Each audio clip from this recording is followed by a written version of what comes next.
눈이었습니다. 발목까지 푹푹 빠지는 영하 20도의 핀란드 국경숲. 제 숨소리가 너무 커서 그 숨소리에 제가 붙잡힐 것만 같던 밤이었어요. 품속에는 어머니의 낡은 사진 한 장. 그게 제 전부였습니다. 뒤에서는 러시아어도 조선말도 아닌 어딘가 섞인 낮은 말소리가 따라붙고 있었어요. 저는 그게 누구의 목소리인지 알고 있었지요. 평양에서부터, 모스크바에서부터 제 뒤를 밟아온 그 그림자들. 그때 저는 문득 어머니가 돌아가시기 전 남기셨던 편지에 한 줄을 떠올렸습니다. 딸아, 때가 오면 망설이지 말거라. 네 진짜 이름은 네 심장이 알고 있단다. 진짜 이름. 저에게는 이름이 두 개였던 것입니다. 하나는 평양 중구역의 외교관 아파트에서 받은 이름이고 또 하나는 제가 그때까지 한 번도 불려본 적 없는 이름이었어요. 국경 수비대의 불빛이 저를 비추던 순간 저는 서툰 영어로 딱 한마디를 꺼냈습니다. 대한민국 대사관. 안녕하세요. 저는 올해 23살 리서연입니다. 제 사연을 끝까지 들어주시겠습니까? 이 이야기의 끝에는 국정원 조사관들조차 말을 잇지 못했던 어떤 진실이 기다리고 있답니다. 이야기를 시작하기 전에 무료로 할 수 있는 구독 버튼과 좋아요를 눌러주시면 매일 감동적인 탈북 이야기를 들으실 수 있습니다. 그리고 어느 지역에서 이 사연을 듣고 계시는지 댓글로 남겨주시면 한 분 한 분 반갑게 인사드리겠습니다. 사연 시작합니다. 안녕하십니까. 창밖으로는 벚꽃이 막 봉고리를 터뜨리고 있는 2026년의 봄입니다. 저는 지금 서울의 한 조용한 안가방에 앉아 라디오에서 흘러나오는 남쪽 노래를 들으며 이 편지를 쓰고 있어요. 제 손에 쥐어진 이 볼펜이 아직도 낯설게 느껴지는 건 아마 이 글자 하나하나가 제가 평생 숨겨온 이야기이기 때문일 겁니다. 제 이야기는 평양 중구역의 한 아파트에서 시작됩니다. 창광거리에서 멀지 않은 외교관 아파트라고 불리던 곳. 그 건물 12층, 저희 집 창문에서는 대동강이 훤히 내려다 보였지요. 아버지께서는 당중앙위원회 국제부 부부장이셨고 어머니께서는 김일성 종합대학에서 로어, 그러니까 러시아어를 가르치시는 교수셨습니다. 북녘에서 태어난 아이들 중에 저만큼 따뜻한 빵과 흰쌀밥과 달콤한 외국 사탕을 당연하게 여기며 자란 아이는 많지 않았을 것입니다. 여름이면 원산 송도원으로 피서를 가고 겨울이면 아버지께서 외국 출장에서 사오신 초콜릿을 한 입씩 베어 물었어요. 창광거리의 외화상점에서 어머니와 손을 잡고 장을 보던 기억. 그 매끄러운 대리석 바닥 위로 또각또각 울리던 어머니의 구두 소리가 아직도 귓가에 생생합니다. 사람들은 저희 같은 아이들을 두고 금수저 중에 금수저 라고 수군거렸지요. 저는 그 말을 부끄러워해야 하는지 자랑스러워해야 하는지 오래도록 몰랐답니다. 겉으로만 보면 저는 그야말로 완벽한 평양의 공주였습니다. 하지만 한 집안에는 낮의 얼굴과 밤의 얼굴이 따로 있는 법이더군요. 제가 10살쯤 되었을 무렵이었을 거예요. 어느 겨울밤 화장실에 가려고 잠에서 깬 저는 이상한 소리를 들었습니다. 복도 끝 아버지 서재에서 흘러나오는 아주 낮고 먼 사람 목소리. 조선말이 아니었어요. 그렇다고 어머니가 가르치시는 로어도 아니었습니다. 어딘가 간지럽고 부드럽고 한 번도 들어본 적 없는 말. 저는 맨발로 살금살금 다가가 문틈에 귀를 댔지요. 아내는 어머니 혼자 계셨습니다. 아버지는 그날 지방 출장을 가신 날이었거든요. 어머니는 작은 라디오 하나를 이불 속에 감추듯 품에 안으시고 거의 입술을 갖다 대다시피 귀를 기울이고 계셨어요.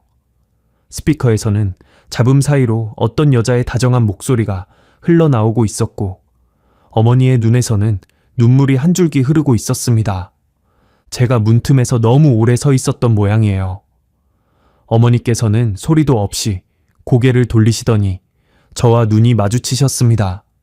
보통 어머니 같으면 놀라셨을 텐데 그날은 달랐어요. 어머니는 아주 천천히 마치 오래전부터 이 순간을 준비해 오신 사람처럼 손가락을 입술에 대셨지요. 쉿 하고 그리고는 저를 품에 안으시더니 이렇게 속삭이셨습니다. 우리 서연이 세상에는 두 개의 진실이 있다는 걸 언젠가는 알게 될 거야. 하지만 지금은 아직 아니란다. 지금은 엄마 품에서 그냥 잠만 자면 돼. 저는 그 말의 뜻을 알지 못했어요. 다만 어머니의 심장 소리가 너무도 빠르고 어지럽게 뛰고 있다는 것만은 또렷이 느낄 수 있었지요. 그 밤 이후로 저는 어머니의 다른 얼굴을 조금씩 보게 되었답니다. 아버지께서 외국 출장을 가신 날이면 어머니께서는 밤늦게까지 서재에 불을 끄지 않으셨어요. 가끔은 종이 타는 냄새가 현관까지 흘러나오기도 했지요. 아침이 되어 서재에 들어가 보면 재떨이에는 까맣게 그을린 종이 조각들이 수북이 쌓여 있었고 어머니는 아무 일 없었다는 듯 저를 위해 된장국을 끓이고 계셨습니다. 때로는 낯선 손님들이 찾아오기도 했어요. 외교관 아파트에는 아무나 드나들 수 있는 곳이 아닙니다. 그런데도 그들은 신분증 한 번 내보이지 않고 엘리베이터를 타고 올라왔어요.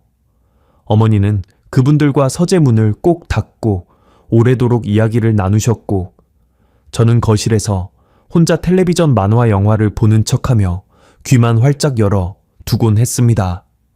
하지만 들리는 건 웅궁거리는 낮은 말소리 뿐이었어요. 한 번은 제가 용기를 내어 물은 적이 있었지요. 어머니, 그분들은 누구세요? 어머니께서는 제 머리를 쓰다듬으시며 웃으셨습니다. 엄마의 옛날 제자들이란다. 선생님을 잊지 못해서 가끔 찾아오는 착한 사람들이야. 저는 그 말을 믿었어요. 아니, 믿고 싶었다는 편이 더 정확하겠습니다. 왜냐하면 그때의 저는 어머니가 거짓말을 하실 수 있는 분이라는 것을 인정하고 싶지 않았으니까요. 그 시절 저희 집 거실에는 커다란 유리 온실이 하나 있었습니다. 아버지께서 외국에서 가져오신 이름 모를 꽃들을 어머니가 직접 가꾸시는 곳이었지요. 한겨울에도 그 안에서는 분홍빛 꽃이 피고 낯선 향기가 가득했어요. 어머니께서는 가끔 그 유리 온실 앞에 서서 혼잣말처럼 이렇게 말씀하시곤 하셨답니다. 이 꽃들은 참 이상하지. 북녘 땅에서 피는데 뿌리는 다른 곳에서 왔거든. 저는 그때마다 고개를 갸웃거렸지만 그저 어머니의 낭만적인 말버릇이려니 하고 넘겼습니다. 지금 와서 돌이켜보면 어머니께서는 그 유리 온실을 통해 저에게 당신 자신의 이야기를 하고 계셨던 것이에요. 북녘에서 피어난 꽃, 그러나 뿌리는 다른 곳에 있는 꽃, 그것이 어머니였고 또 그것이 저였습니다. 하지만 그 사실을 제가 깨닫기까지는 앞으로도 꽤 많은 시간이 더 흘러야 했지요. 제가 고등중학교를 졸업할 무렵 아버지께서는 저를 불러 앉히시고 이렇게 말씀하셨어요. 서연아, 네 학업은 평양에서 끝낼 것이 아니다. 너는 모스크바로 가야 한다. 거기서 국제 정세를 공부하고 장차 조국을 위해 큰일을 할 사람이 되거라. 그 말을 들은 어머니의 표정을 저는 지금도 잊지 못합니다. 기뻐하는 것 같기도 하고 무언가를 놓아버리는 사람의 얼굴 같기도 한 그런 표정이셨어요. 아버지께서 자리를 뜨시자 어머니께서는 제 두 손을 꼭 잡으시더니 이렇게 말씀하셨습니다. 서연아, 모스크바는 평양보다 훨씬 넓은 땅이란다. 그곳에서 너는 아마 많은 것을 보게 될 거야. 엄마가 한 가지만 부탁하마. 무엇을 보든 무엇을 듣든 그 눈과 귀를 닫지 말아다오. 알겠니? 저는 고개를 끄덕였어요.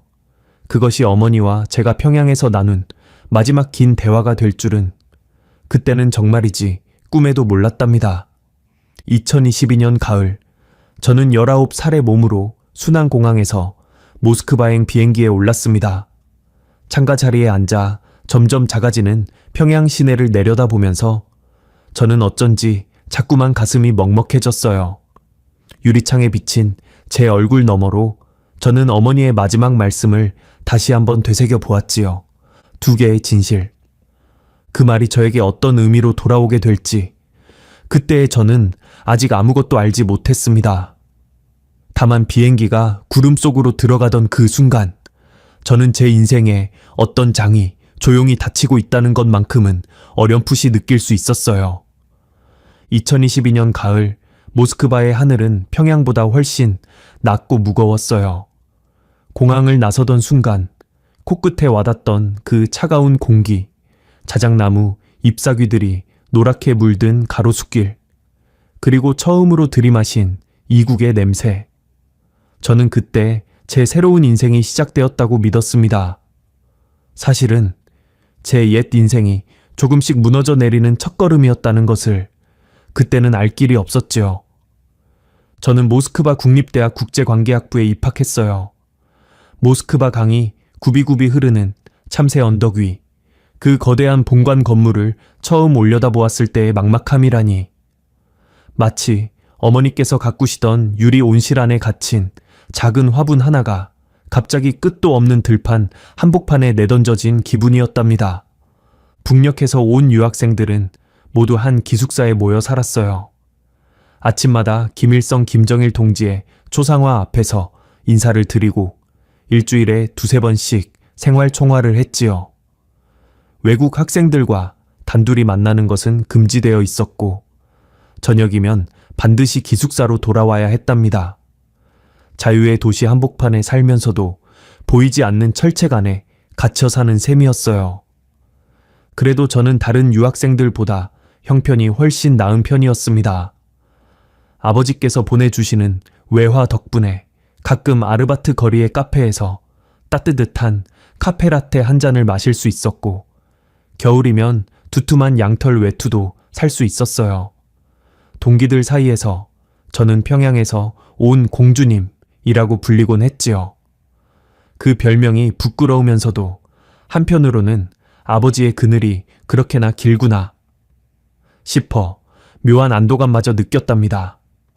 그렇게 첫 해의 가을이 가고 매서운 모스크바의 겨울이 왔다가 다시 봄과 여름이 지나갔어요. 저는 점점 그 도시에 익숙해져 갔습니다. 로어 강의를 듣고 국제법 책을 읽고 가끔 어머니께 짧은 편지를 붙이고 어머니의 답장은 늘 똑같은 문장으로 끝나곤 했어요. 엄마는 잘 있단다. 우리 딸 눈과 귀를 닫지 말거라. 저는 그 마지막 문장이 어쩐지 자꾸만 마음에 걸렸지만 그저 어머니 특유의 당부려니 하고 넘기곤 했지요. 그런데 2023년 12월에 어느 아침이었어요. 그날 저는 평소처럼 강의실로 가기 위해 두꺼운 외투를 걸치고 기숙사 복도를 나서던 참이었습니다. 그때 유학생회 위원장 동무가 저를 불러 세웠어요. 그분의 얼굴이 어찌나 굳어 있던지 저는 본능적으로 걸음을 멈췄지요. 리서연 동무, 대사관에서 연락이 왔소. 즉시 방으로 들어가시오. 방으로 돌아온 저에게 위원장 동무는 한참을 머뭇거리다가 마침내 입을 떼셨습니다. 어머니께서 돌아가셨다 하오. 급성 심장병이라 하더이다. 장례를 위해 즉시 귀국 준비를 하시오. 저는 그 말을 듣는 순간 바닥에 주저앉았어요.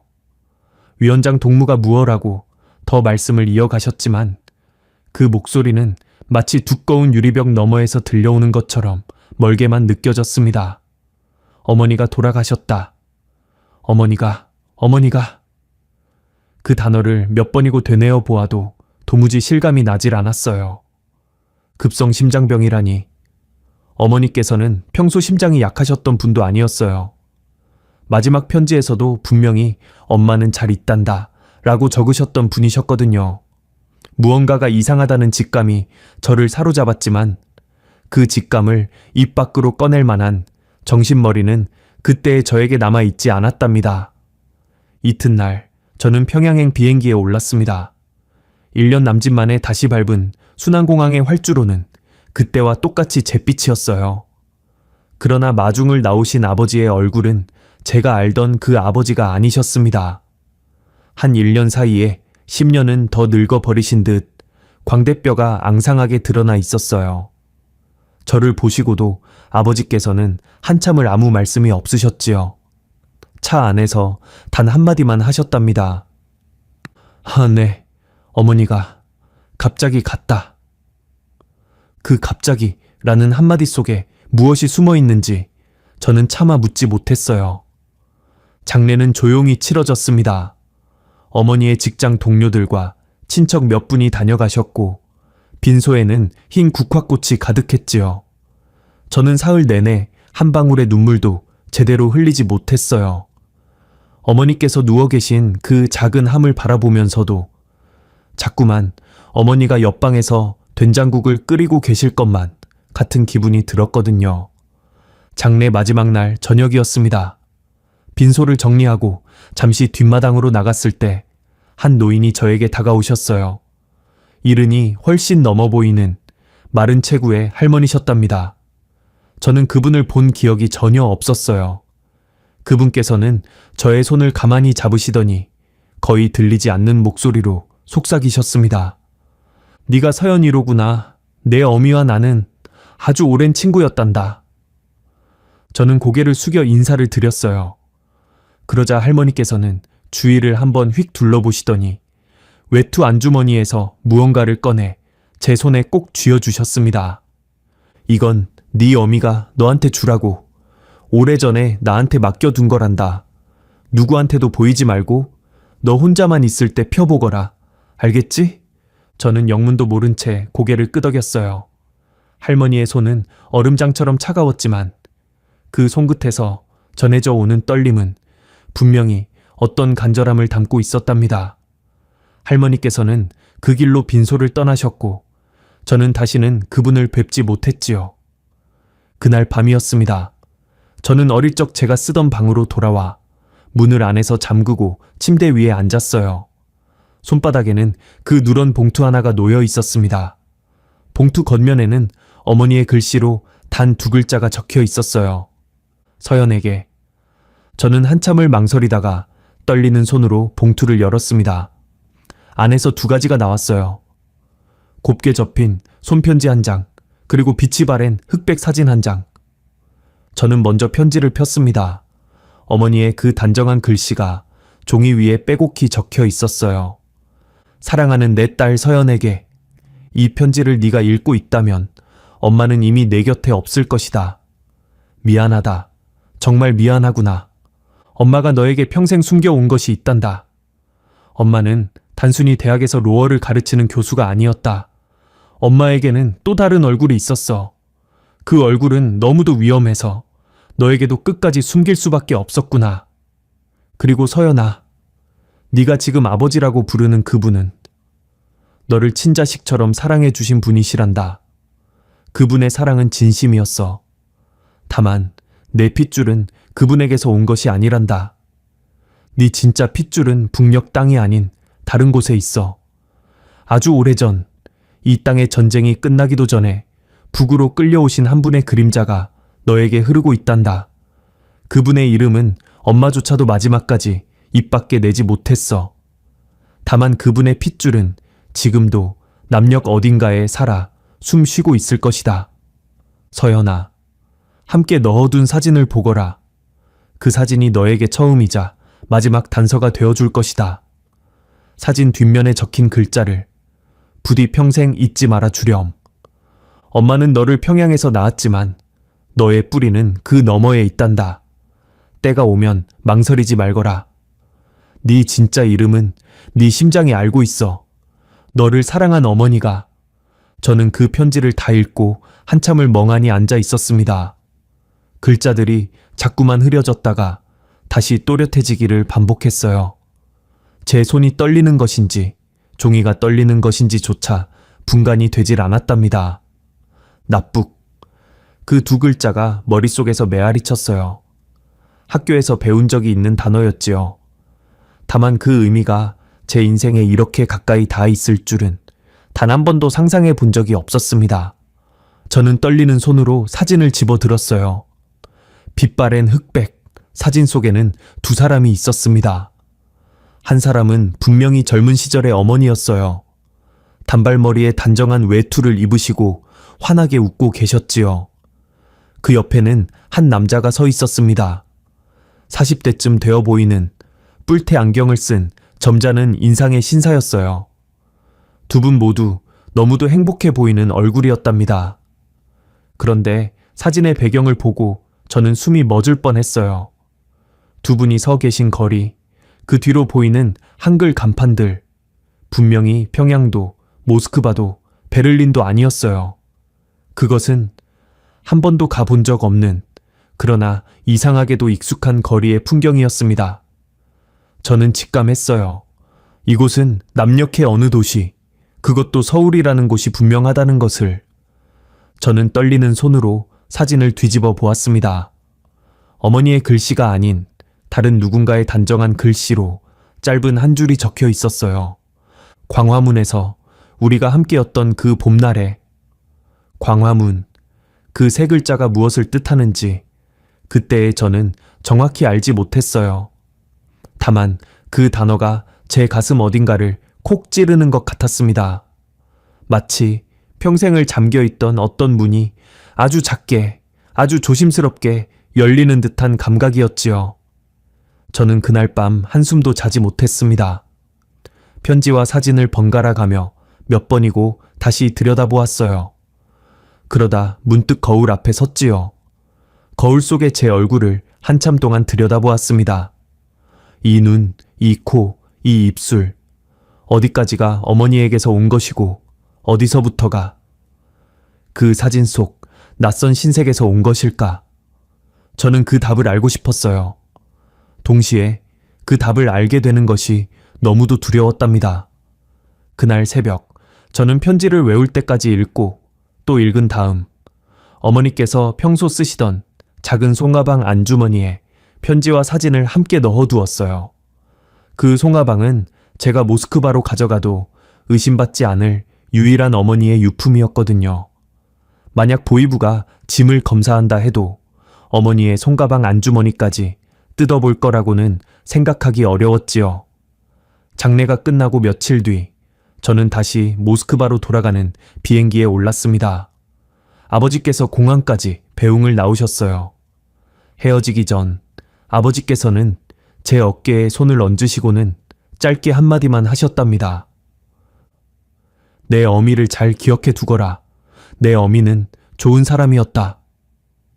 저는 그때 아버지의 눈빛에서 무언가를 읽었어요. 그것은 단순한 슬픔이 아니라 어떤 깊은 죄책감 같은 것이었지요. 아버지께서도 알고 계셨던 것일까? 아니면 끝까지 모르셨던 것일까? 저는 그 답을 묻지 못한 채로 비행기에 올랐습니다.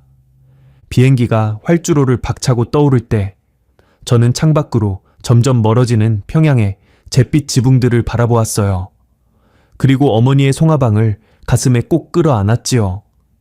그 안에 든 한 통의 편지와 한 장의 사진이 앞으로 저의 모든 것을 바꾸어 놓게 되리라는 것을 저는 그제야 어렴풋이 그러나 분명히 깨닫고 있었답니다. 2023년 12월 말의 모스크바는 제가 그동안 보아온 어떤 겨울보다도 더 깊고 더 어두웠어요. 제가 탄 비행기가 셰레메티에보 공항에 닿았을 때 창밖으로는 한방눈이 짐승처럼 달려들고 있었지요. 저는 어머니의 송화방을 가슴에 꼭 끌어안은 채로 입국 심사대를 통과했답니다. 심사관이 여권을 돌려주며 제 얼굴을 한번 흘끔 쳐다보았을 때 저는 제 심장 소리가 그이에게 들리지 않을까 겁이 났어요. 그만큼 저는 변해 있었거든요. 불과 열흘 전 이 공항을 떠날 때의 리서연과 지금 돌아온 리서연은 이름만 같은 전혀 다른 사람이었습니다. 기숙사로 돌아온 저는 아무에게도 티를 내지 않았어요. 유학생회 동무들은 저의 초췌한 얼굴을 보고 어머니를 잃은 슬픔이 아직 가시지 않은 모양이구나 하고 위로를 건넸지요. 저는 고개를 숙인 채로 감사합니다, 동무라고 짧게 답하곤 했어요. 그들은 제 눈 속에 어떤 다른 종류의 불이 타오르기 시작했다는 것을 알아채지 못했답니다. 그날부터 저의 이중 생활이 시작되었어요. 낮에 저는 여전히 평양에서 온 공주님, 리서연이었습니다. 오히려 예전보다 훨씬 더 모범적인 유학생이 되었지요. 북녘 유학생회 위원장 동무는 저를 부위원장으로 임명하셨어요. 저는 기쁜 얼굴로 그 직책을 받아들였습니다. 매주 생활 총화를 주재하고 새로 들어온 후배 유학생들의 사상 교양을 맡고 대사관 행사 때마다 앞줄에서 박수를 쳤어요. 제가 그렇게 열심일수록 저를 감시하는 사람들의 눈빛은 조금씩 느슨해졌거든요. 이중생활을 지켜내기 위한 첫 번째 원칙은 낮의 얼굴을 더 완벽하게 만드는 것이라는 걸 저는 본능으로 알고 있었답니다. 그러나 밤에 저는 전혀 다른 사람이었어요. 기숙사 소등 시간이 지나고 복도가 완전히 잠잠해지면 저는 이불 속에서 작은 손전등을 켰습니다. 그리고 어머니의 손가방을 침대 위에 조심스레 펼쳐 놓았지요. 편지와 사진을 꺼내 몇 번이고 다시 들여다보았어요. 광화문이라는 세 글자, 봄날이라는 두 글자, 그리고 사진 속 그 낯선 신사의 얼굴. 저는 그 작은 단서들을 머릿속에 사진처럼 새겨 넣었답니다. 그런데 제가 어머니의 송화방을 다시 살피기 시작한 지 이래쯤 지났을 무렵이었어요. 그날 밤 저는 송화방의 안감이 조금 두꺼워 보인다는 사실을 우연히 알아차렸습니다. 송화방 바닥 부분의 안감을 손끝으로 꾹 눌러보니 그 안에서 종이 한 장이 만져지더군요. 저는 숨을 멈추었어요. 바느질 땀을 조심조심 뜯어내고 안감 속에 손을 넣어보니 거기에는 제가 상상도 못했던 것들이 숨겨져 있었습니다. 첫째는 아주 낡고 작은 수첩이었어요. 표지에는 독일어로 된 글자가 희미하게 남아 있었지요. 동베를린 훔볼트 대학의 로고였답니다. 수첩을 펴보니 안쪽 첫 장에는 어머니의 젊은 시절 흑백 사진이 붙어 있었고 그 옆에 독일어로 이름이 적혀 있었어요. 그런데 그 이름의 성이 리시가 아니었습니다. 그것은 전혀 다른 성이었어요. 저는 너무도 놀라서 한참을 그 글자들만 바라보고 있었지요. 어머니의 진짜 성이 제가 평생 알고 있던 그 리시가 아니었다니. 그렇다면 저라는 사람의 절반은 이름조차도 가짜였던 셈이었습니다. 둘째는 아주 작게 4번 접은 종이 쪽지였어요. 저는 떨리는 손으로 그 쪽지를 폈습니다. 그 안에는 어머니의 필체로 단 한 줄이 적혀 있었어요. 현우 씨, 내 모든 것이었던 사람. 현우 씨. 그 세 글자를 본 순간 저는 숨이 턱 막혔습니다. 본편지에는 차마 이름을 적지 못하셨던 어머니께서 가장 깊은 곳에 따로 숨겨두신 이름, 그것이 바로 현우였어요. 성은 적혀 있지 않았지요. 어머니께서는 마지막까지도 완전한 이름을 남기는 것이 두려우셨던 모양입니다. 그러나 저에게는 그 두 글자만으로도 충분한 시작이었어요. 그날 밤부터 저의 추적은 본격적으로 시작되었답니다. 저는 우선 어머니의 젊은 시절에 대해 아는 것을 전부 다시 떠올려 보았어요. 어머니께서는 20대 초반에 외교관 수행원으로 동베를린에 잠시 파견된 적이 있다고 언젠가 지나가듯 말씀하신 적이 있었지요. 그 당시 동베를린에는 북녘에서 파견된 유학생들과 남녘에서 유럽으로 건너온 유학생들이 드물게나마 같은 공간에 머무르던 시절이 있었다는 것을 저는 국제관계학 수업에서 들어 알고 있었어요. 어머니께서는 바로 그 시기, 그 도시에서 누군가를 만나셨던 것입니다. 현우 씨라는 그 사람을.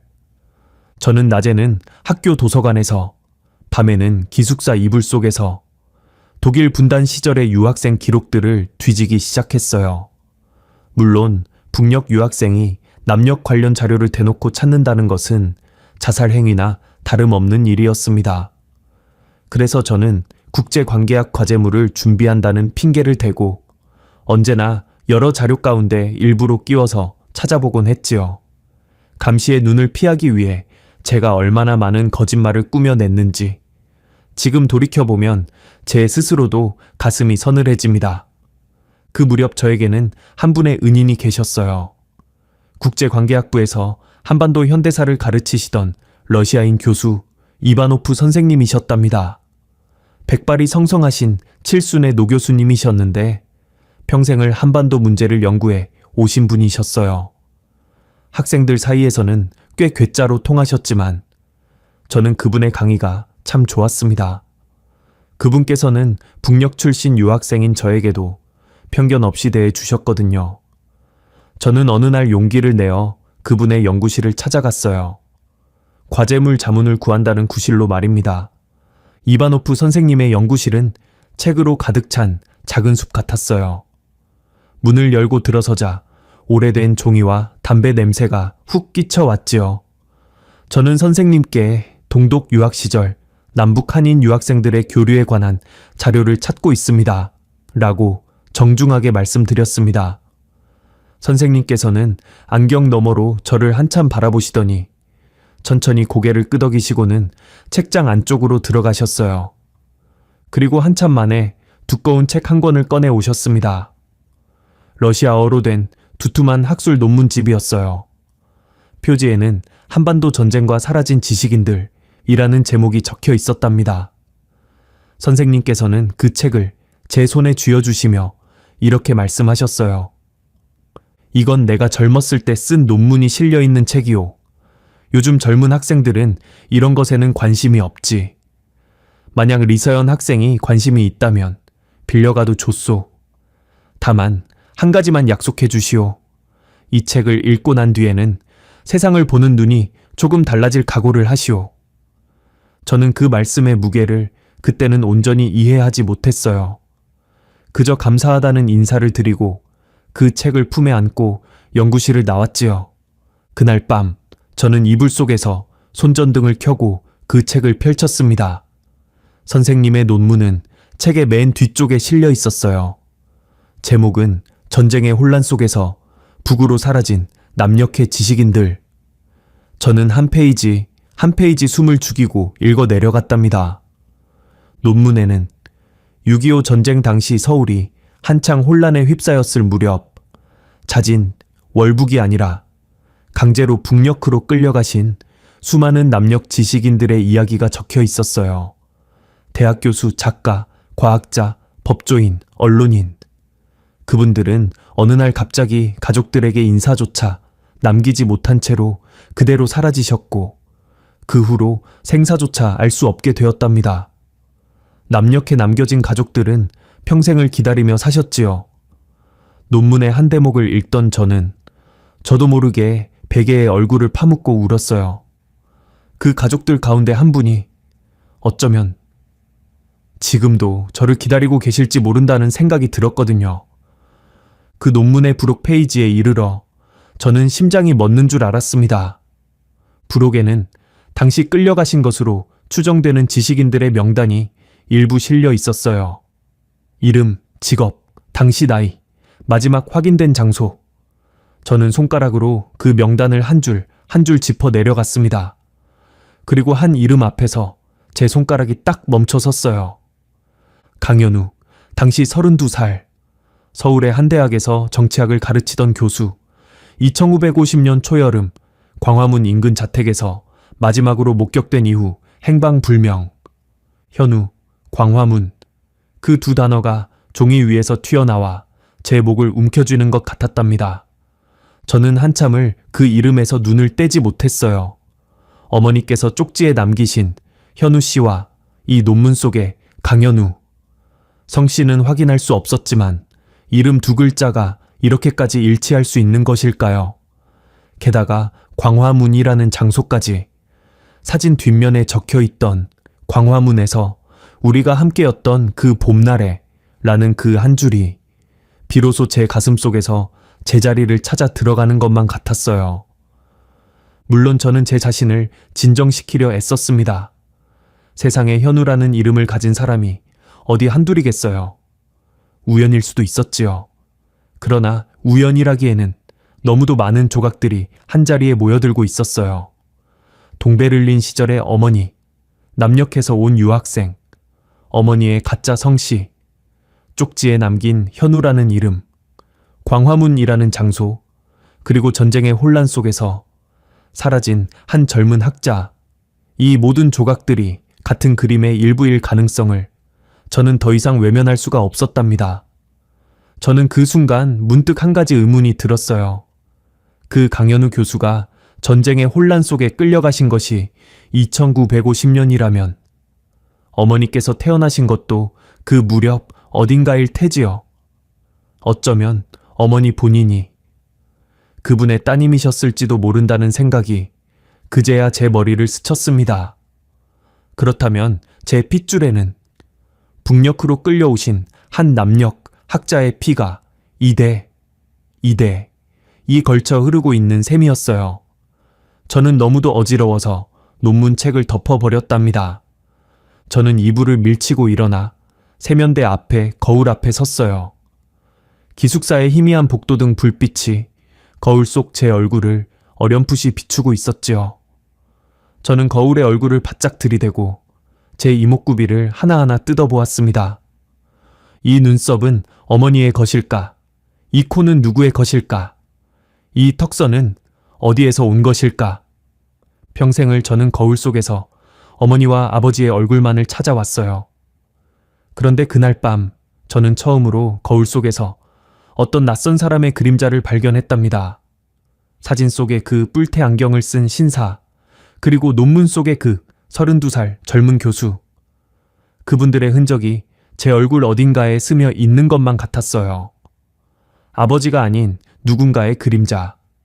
저는 그것을 태어나 처음으로 마주한 것이었습니다. 저는 거울을 한 손으로 짚고 고개를 푹 숙였어요. 눈물이 뺨을 타고 흘러내려 세면대에 뚝뚝 떨어졌지요. 그것은 슬픔의 눈물이기도 했고 동시에 평생을 잠겨있던 어떤 문이 마침내 열리는 소리이기도 했답니다. 그날 밤 저는 한 가지를 깨달았어요. 저는 이제 결코 그 전의 리서연으로는 돌아갈 수 없다는 것을요. 낮에는 평양의 공주님으로, 밤에는 어느 남녘 학자의 손녀로 두 개의 진실이 제 안에서 서로 맞부딪히며 살아가는 삶이 시작된 것이었지요. 어머니께서 어린 저에게 속삭이셨던 그 말씀이 그제야 온전한 의미로 제 가슴에 내려앉았습니다. 세상에는 두 개의 진실이 있단다. 그 두 개의 진실 가운데 어느 쪽이 진짜 저인지 그날 밤에 저는 아직 답을 내릴 수 없었어요. 다만 한 가지만큼은 분명했답니다. 저는 이 진실을 끝까지 파고들 것이고 그 끝에 무엇이 기다리고 있든 도망치지 않겠다는 것이었지요. 그날 이후로 저는 이바노프 선생님의 연구실을 조심스럽게 드나들기 시작했어요. 선생님께서는 제가 왜 그토록 한반도 현대사에 집착하는지 한 번도 묻지 않으셨답니다. 다만 가끔 안경 너머로 저를 물끄러미 바라보시고는 아주 짧게 한마디씩 던지시곤 하셨지요. 진실을 찾는 일은 늘 대가를 치르는 일이요. 저는 그 말씀을 그때도 지금도 결코 잊지 못합니다. 제가 그 대가를 본격적으로 치르기 시작한 것은 2025년 여름이 모스크바에 찾아왔을 무렵이었어요. 북녘 대사관의 공기가 갑자기 매우 싸늘해지고 제 주변에서 낯익은 얼굴들이 하나둘 사라지기 시작했답니다. 그리고 어느 날 저에게 한 통의 호출이 떨어졌지요. 아버지 동지께서 중한 병환이시니 즉시 귀국하라. 그해 여름의 모스크바는 제가 그동안 보낸 어떤 여름보다도 뜨거웠어요. 낮에는 포플러 나무 잎사귀가 햇살에 하얗게 빛나고 밤이면 북녘 하늘에 백야의 푸른 빛이 오래도록 걸려 있었지요. 그러나 그 눈부신 계절 속에서 북녘 대사관의 공기만큼은 어느 때보다도 차갑고 날카롭게 변해가고 있었답니다. 변화는 아주 미세한 곳에서부터 시작되었어요. 어느 날부터인가 유학생회 생활 총화의 분위기가 달라지기 시작했습니다. 그동안은 비교적 형식적으로 진행되던 총화가 갑자기 매우 엄격해졌어요. 사소한 말투 하나, 지각 한 번을 두고도 동무들이 서로를 추궁하기 시작했지요. 대사관에서는 최근 유학생들 사이에 사상적 해이가 감지되고 있으니 각별히 경각심을 높일 것이라는 지시가 연달아 내려왔답니다. 저는 부위원장이라는 자리에 있었기 때문에 그 누구보다도 먼저 그 공기의 변화를 느낄 수 있었어요. 그 무렵 대사관에서 파견된 지도원 동무라는 분이 새로 부임해 오셨습니다. 40대 중반쯤 되어 보이는 마른 체구의 남자였어요. 말수가 적고 눈빛이 유난히 깊은 분이셨는데 저는 그분을 처음 본 순간부터 본능적으로 경계심을 느꼈답니다. 그분께서는 기숙사를 자주 드나드셨고 유학생들의 책상 위에 놓인 책이 무엇인지, 노트가 어느 쪽이 펼쳐져 있는지를 지나가는 척하면서 흘끗 살피시곤 했어요. 저는 그때부터 어머니의 손가방을 더 깊이 숨겼습니다. 매트리스 아래도 아니고 침대 프레임 안쪽에 아주 작은 틈새에 그것을 밀어 넣어 두었지요. 그리고 어느 날 그 일이 벌어졌답니다. 저와 같은 학부에서 공부하던 한 후배 유학생이 있었어요. 이름은 여기 적지 않겠습니다. 그 아이는 평안남도 출신이었고 저보다 한 살 어렸으며 로어 발음이 유난히 예뻐서 동무들 사이에서도 귀여움을 많이 받던 그런 아이였지요. 저 또한 그 아이를 친동생처럼 아꼈답니다.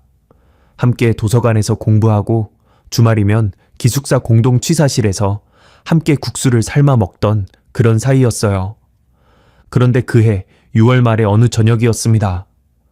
제가 도서관에서 돌아와 보니 그 아이의 방문이 활짝 열려 있었고 책장과 서랍이 모두 뒤엎어진 채로 방 안은 엉망이 되어 있었어요. 그 아이의 모습은 어디에도 보이지 않았지요. 저는 복도에 서 계시던 위원장 동무를 붙잡고 다급하게 여쭈었습니다. 위원장 동무, 그 아이가 어디에 있습니까? 위원장 동무의 얼굴은 유난히 굳어 있었어요. 한참을 저를 바라보시다가 아주 낮은 목소리로 이렇게만 말씀하셨지요. 대사관에 소환됐소. 사상이 불온하다는 판단이 내려졌다 하더이다. 리서연 동무도 이 일에 대해서는 더 이상 묻지 마시오. 알겠소? 저는 그 자리에서 얼어붙었어요. 사상이 불온하다는 판단. 그 한마디가 무엇을 의미하는지 북녘에서 자란 저는 너무도 잘 알고 있었거든요. 그 아이는 이틀 뒤 평양으로 돌려보내졌다고 전해 들었답니다. 그리고 그 뒤로 저는 단 한 번도 그 아이의 소식을 듣지 못했어요. 그 아이가 어떤 불온한 행동을 했다는 것인지 저로서는 끝내 알 길이 없었지요. 다만 확실한 것은 그 아이의 손에 어떤 금서가 있었다거나 남녘 방송을 들은 흔적이 있었다거나 혹은 단순히 누군가의 밀고 한 줄이면 충분히 그런 일이 벌어지는 세상이 이미 유학생들 사이에도 시작되었다는 사실이었습니다.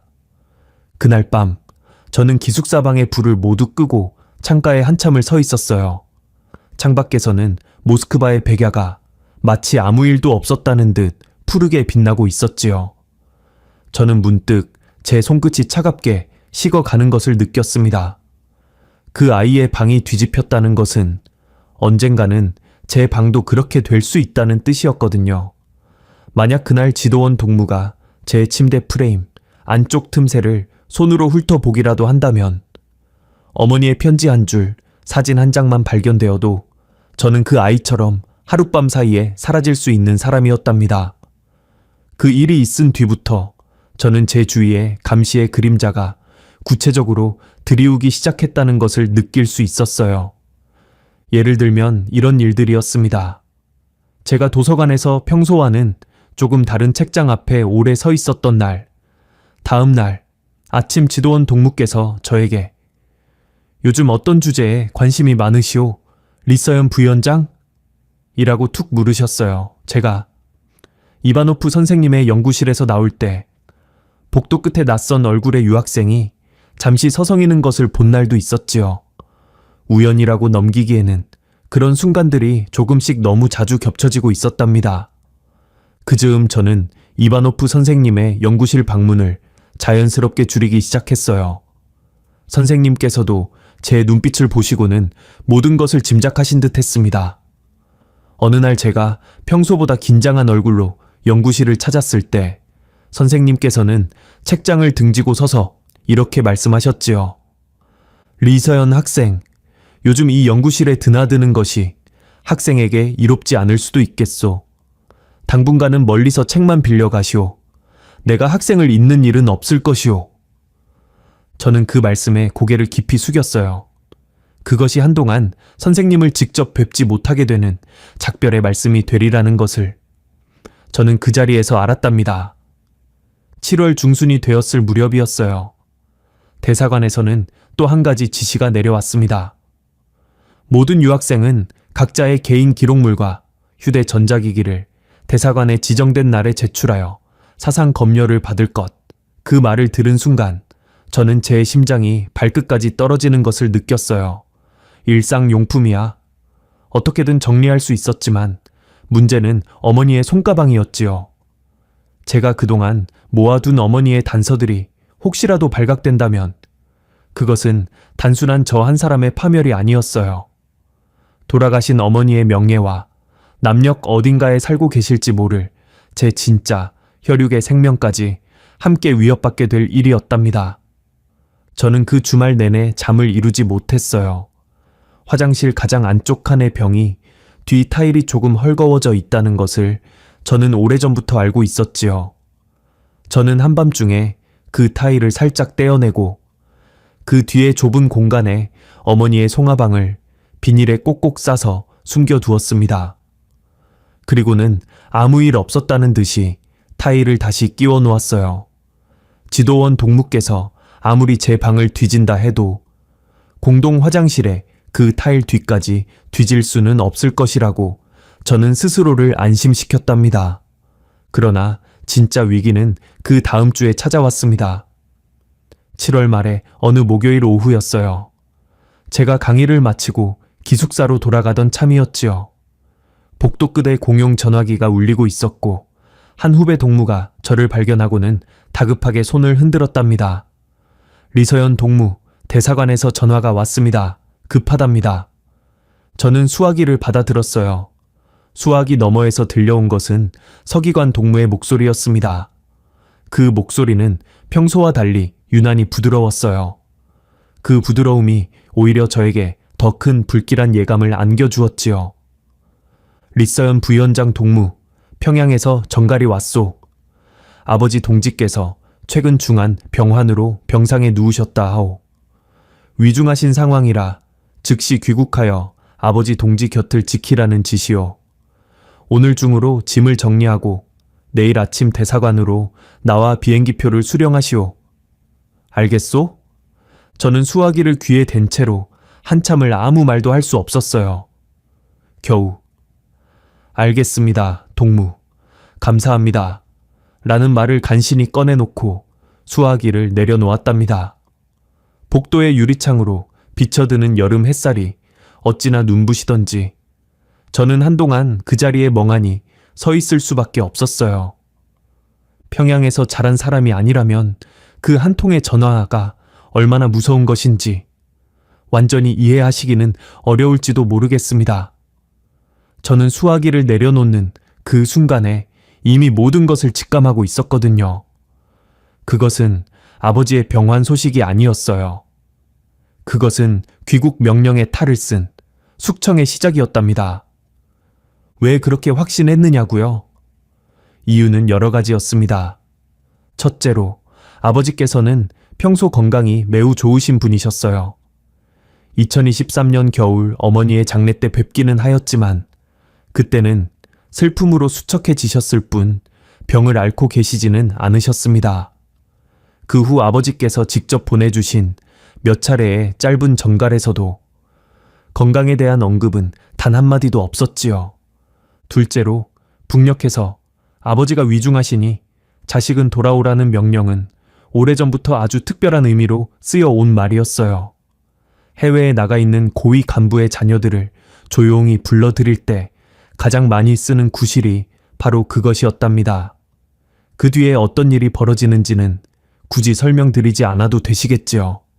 셋째로 제 주변에 감시의 그림자가 짙어진 것이 이미 수주 전부터였어요. 후배 유학생이 사라진 것, 지도원 동무의 은근한 질문들, 그리고 사상 검열 지시까지 그 모든 조각들이 한 방향을 가리키고 있었답니다. 누군가 저의 이중 생활을 눈치챈 것일지도 몰랐어요. 아니면 어쩌면 평양에서 아버지 본인의 정치적 입지가 갑자기 흔들리기 시작한 것일 수도 있었지요. 그 경우에는 제가 위험분자의 딸이 되어 함께 숙청의 대상에 오를 수밖에 없었답니다. 저는 어느 쪽인지 확신할 수 없었어요. 다만 그 어느 쪽이든 평양행 비행기는 저에게 돌아가는 길이 아니라 사라지는 길이라는 것만큼은 분명했습니다. 그날 밤 저는 기숙사 방에 불을 끄고 이불을 머리끝까지 덮어쓴 채 손전등 하나를 켰어요. 그리고는 아주 조심스럽게 방을 빠져나가 공용 화장실로 향했답니다. 가장 안쪽 칸의 타일을 떼어내고 그 뒤에 숨겨두었던 어머니의 손가방을 조용히 꺼냈지요. 저는 다시 방으로 돌아와 이불 속에서 편지를 폈습니다. 어머니의 그 단정한 글씨가 노란 손전등 불빛 아래에서 다시 한번 제 눈앞에 펼쳐졌어요. 사랑하는 내 딸 서연에게. 저는 몇 번이고 반복해서 읽은 그 편지를 그날 밤 또 한 번 천천히 읽어 내려갔습니다. 그리고 편지의 거의 끝부분에 이르러 저는 한 대목에서 손이 멎고 말았어요. 서연아, 때가 오면 망설이지 말거라. 네 진짜 이름은 내 심장이 알고 있단다. 그 한 줄이 그날 밤만큼 제 가슴에 또렷이 박힌 적은 없었습니다. 어머니께서 이 문장을 쓰시던 그날 밤, 어머니께서는 이미 이런 순간이 언젠가는 저에게 올 것을 짐작하고 계셨던 것이 아닐까. 그런 생각이 들자 저는 온몸에 소름이 돋았어요. 어머니께서는 돌아가시기 전에 이미 당신의 딸을 위해 마지막 탈출의 문 하나를 조용히 열어두고 떠나신 것이었답니다. 저는 사진을 다시 꺼내 들었어요. 어머니와 사진 속의 그 신사. 저는 그 사진을 한참 들여다보다가 거울 앞에 섰습니다. 거울 속에 제 얼굴을 들여다보며 저는 아주 천천히 제 심장에 물어보았어요. 내 진짜 이름이 무엇이니? 심장은 말이 없었어요. 그러나 제 심장이 뛰는 그 박동 하나하나가 마치 북쪽이 아니다, 북쪽이 아니다라고 속삭이는 것만 같았습니다. 그리고 저는 그 박동의 방향을 거스르지 않기로 결심했지요. 그날 밤 저는 결심을 굳혔답니다. 평양행 비행기를 타지 않겠다. 그 비행기가 향하는 방향과는 정반대 방향으로 끝까지 달아나겠다. 설령 그 길의 끝에 얼어붙은 강이 있다 해도, 영하 20도의 숲이 있다 해도 저는 절대로 뒤돌아보지 않겠다. 어머니께서 평생 건너지 못하셨던 그 경계를 제가 대신 건너보겠다. 그것이 어머니의 유언이자 제 심장의 명령이었습니다. 결심이 서자 이상하게도 제 마음은 오히려 차분해졌어요. 저는 어머니의 편지와 사진을 다시 비닐에 싸서 품속 깊이 간직했고 송화방은 빈 채로 원래 자리에 다시 놓아두었지요. 그리고 책상 앞에 앉아 이튿날 아침 대사관, 서기관, 동무께 드릴 말씀을 한 줄 한 줄 머릿속으로 정리하기 시작했답니다. 아버지 동직께 돌아가기 전 기말 시험을 마쳐야 제가 장차 조국에 쓸모있는 사람이 될 수 있겠습니다. 3주만 말미를 주십시오. 이 한 줄의 거짓말이 제 모든 운명을 결정짓게 되리라는 것을 저는 그때 이미 알고 있었어요. 그 3주라는 짧은 시간 안에 저는 이 거대한 감시의 그물망을 뚫고 어떻게든 길을 찾아야만 했답니다. 그리고 그 길의 첫 발자국은 바로 어머니께서 훔볼트 대학 수첩의 마지막 장에 남겨주신 그 한 줄, 림, 목사, 연변으로 이어져야 했지요. 창밖에서는 이미 모스크바의 새벽이 푸르게 밝아오고 있었어요. 저는 책상 위에 놓인 비행기표 수령 통지서를 한참 동안 바라보았답니다. 그 한 장의 종이가 마치 저를 끌어당기는 깊은 우물 같아 보였지요. 저는 그 종이를 조용히 서랍 속에 넣어두었어요. 그리고 속으로 이렇게 중얼거렸습니다. 어머니, 저는 어머니께서 하지 못하신 그 일을 이제 제가 하려고 합니다. 부디 저를 지켜주세요. 결심은 쉽게 섰지만 실행은 결코 쉽지 않았습니다. 저는 먼저 시간을 벌어야 했어요. 귀국 명령을 정면으로 거부하면 즉시 대사관의 추적이 시작될 것이었거든요. 그래서 저는 일부러 온순한 얼굴로 대사관 서기관 동무를 찾아가 이렇게 말씀드렸답니다. 아버지 동직께 돌아가기 전 기말 시험을 마쳐야 제가 장차 조국에 쓸모 있는 사람이 될 수 있겠습니다. 3주만 말미를 주십시오. 시험이 끝나는 대로 즉시 귀국하겠습니다. 서기관 동무는 제 눈을 한참 들여다보시다가 마지못해 고개를 끄덕이셨어요. 그 3주라는 짧은 말미가 제 모든 운명을 바꾸어 놓을 시간이 되리라는 것을 저는 본능으로 알고 있었지요. 그날 밤 저는 기숙사 화장실 가장 안쪽 칸에 들어가 물을 틀어놓고 어머니의 손가방을 다시 꺼냈습니다. 독일 훔볼트 대학의 낡은 수첩 기억하시는지요? 그 수첩의 맨 뒷장을 저는 그때까지 아주 꼼꼼히 들여다보지는 못했었어요. 그런데 그 마지막 장 구석, 아주 작고 흐릿한 글씨로 누군가의 이름과 전화번호가 한 줄 적혀 있었습니다. 러시아어도 독일어도 조선말도 아닌 조선 한자로 적힌 이름이었지요. 림 목사, 연변. 그 밑에는 번호가 한 줄. 저는 그 번호를 머릿속에 수십 번 외웠어요.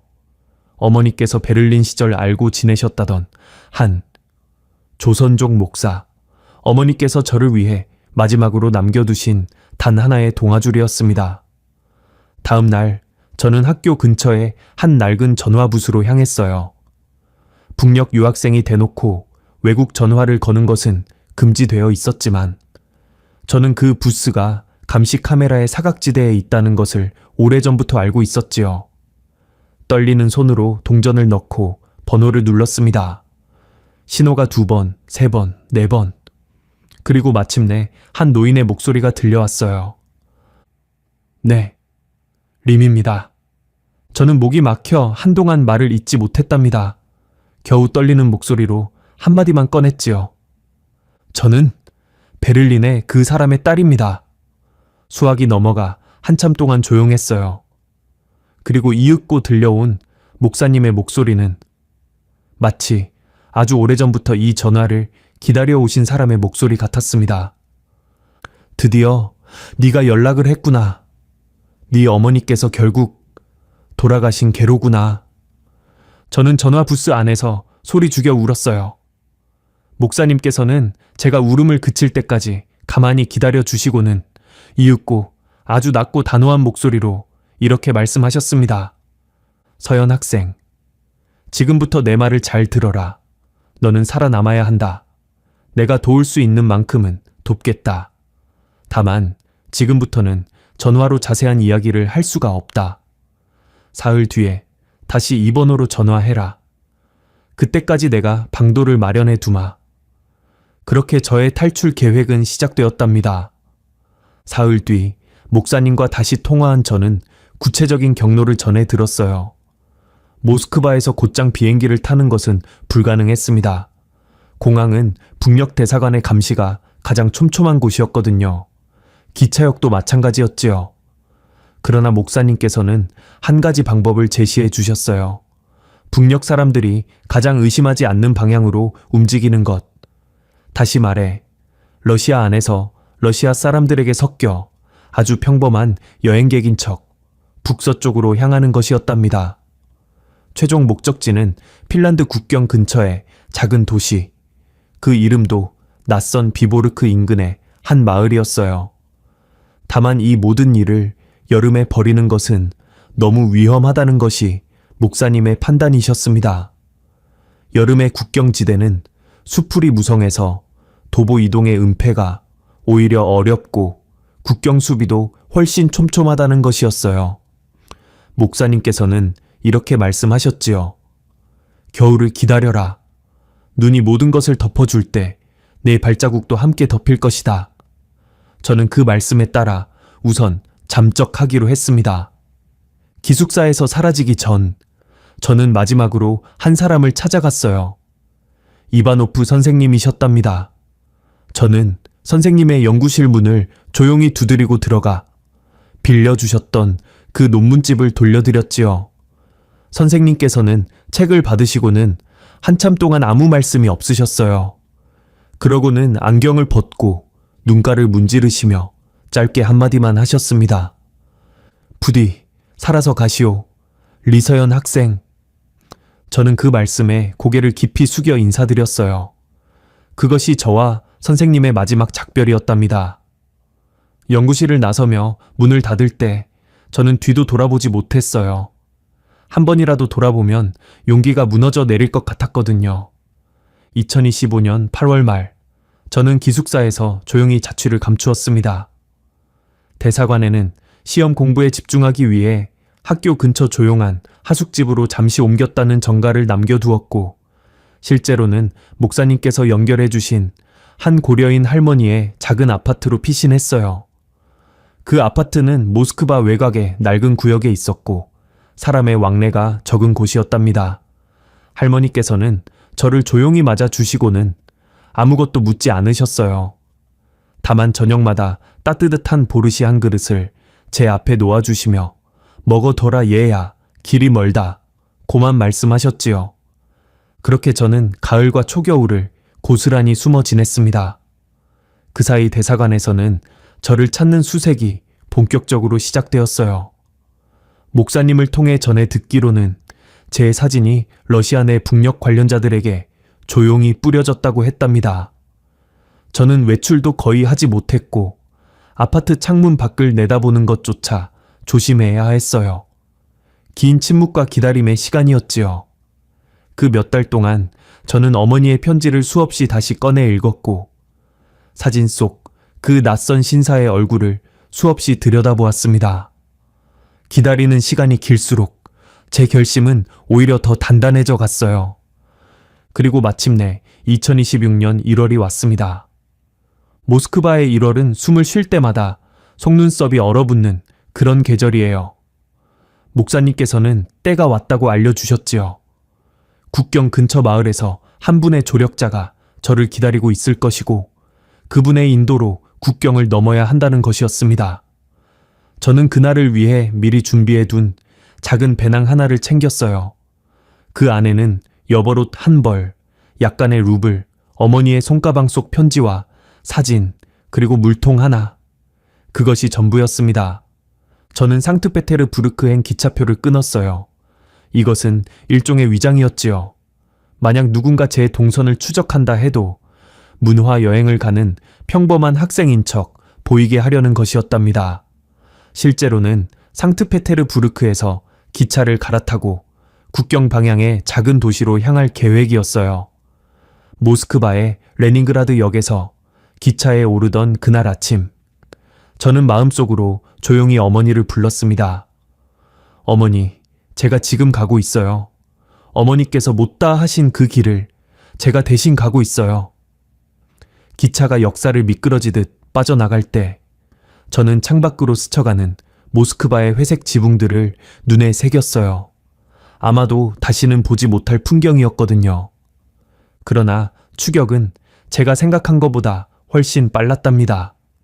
상트페테르부르크 역에 도착했을 때 저는 플랫폼에서 한 장면을 목격하고 심장이 얼어붙었어요. 역사 한쪽에 검은 외투를 입은 낯선 사내 두 명이 서서 누군가의 사진을 승객들에게 들이밀고 있었거든요. 멀리서도 저는 그 사진이 누구의 것인지 단번에 알 수 있었습니다. 제 얼굴이었어요. 모스크바 국립대학의 입학 서류에 붙어 있던 바로 그 증명사진. 저는 본능적으로 목도리를 더 높이 끌어올리고 반대편 출구를 향해 사람들 사이로 조용히 걸음을 옮겼답니다. 다리가 자꾸만 떨렸지만 저는 절대로 뛰지 않았어요. 뛰는 순간 발각된다는 것을 저는 알고 있었으니까요.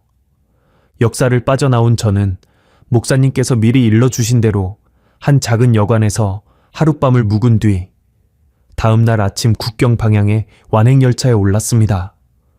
그 기차는 평소 관광객도 거의 타지 않는 낡은 기차였어요.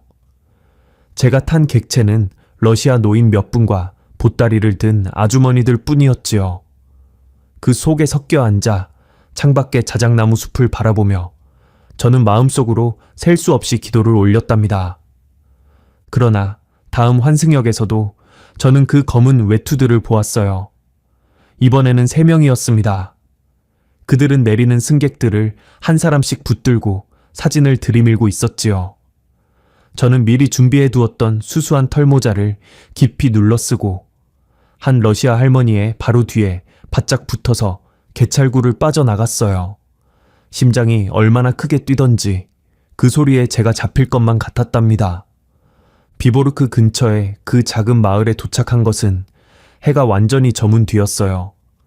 역에 내리자 눈이 무릎 높이까지 쌓여 있었고 가로등 하나가 외롭게 흔들리고 있었습니다.